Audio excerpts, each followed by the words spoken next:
So this is now how we complete the square when we have a leading coefficient that is not 1. Okay? First step is we get rid of it. Well, actually, I'm going to go, the first step is this, that we take the constant and move it to the other side, just like before. Okay? But now, from these two, I'm going to factor out a 2. And you may think that the 2 won't come out, but you know what? It will if I force it to. So if I factor out a 2 from here, I get 2x squared. A 2 from here leaves me with a 7/2 x. Okay? And I've left that space there because that's where I'm going to complete the square. So I'm going to do the same thing I did before, 7/2, but I'm going to take half of it. And half of 7/2 is 7/4. You can check that out.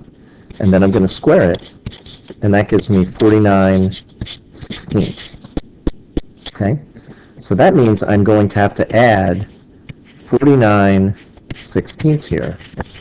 But I can't just do that. I have to do it to the other side. Now here's the tricky part, is that this 49/16 is multiplied by 2.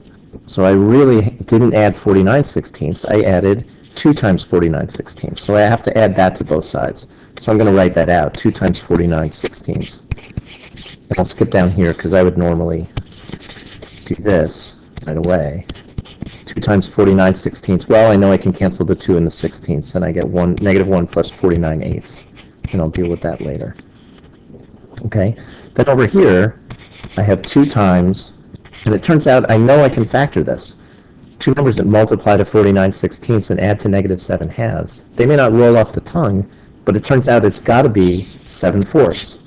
It's got to be half that middle term. And it will always be half that middle term. And you can think about why that is. That's how I built it. So it's x minus, because of that minus, 7/4 squared. Okay? And now I'm going to simplify a little bit. So 2x minus 7/4 squared equals, this is -8/8 plus 49/8 is going to be 41/8. Now I got to get rid of that 2, so I'm going to divide by 2 or multiply by 1/2. So x minus 7/4 squared equals 41/16. Right, I multiplied both sides by 1/2.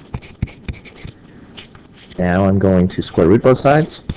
X minus 7/4 equals plus or minus root 41/16. I'm going to add 7/4 to both sides.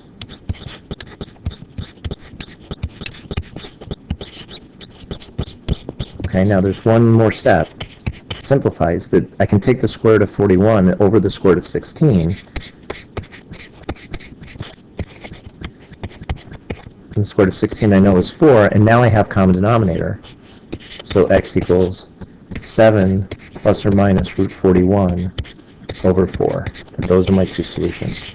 And it's not really a coincidence that that 16 square root of that was 4. If you follow back where that came from, it really came from the same place that that 4 came from. And that is the more difficult, completing the square.